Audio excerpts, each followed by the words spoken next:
Welcome to Penrose Learning, where we make understanding easy. In this video, I will explain how to play paranormal games. First, always prioritize your safety and well-being. Understand that these games carry inherent risks, so never play alone. It's crucial to have at least one other person present. Establish a clear safe word or signal beforehand, allowing anyone to stop the game immediately if they feel uncomfortable or threatened. Thoroughly research each game's specific rules and potential consequences before you begin. Let's explore some popular paranormal games. The Ouija board is a well-known tool, using a planchette to spell out messages from spirits. The Midnight Game is a more intense ritual, said to summon a malevolent entity if not played correctly. Bloody Mary is a classic, involving chanting her name into a mirror in a dark room.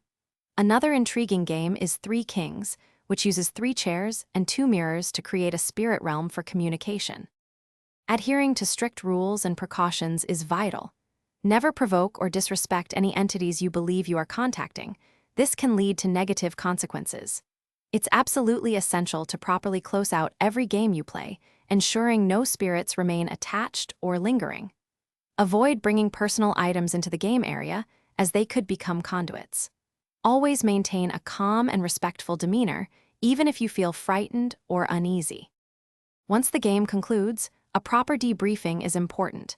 Discuss the experience with your fellow players, sharing any unusual occurrences or feelings you had.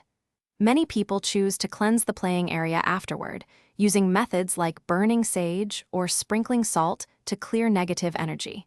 It's also a good idea to document anything significant that happened.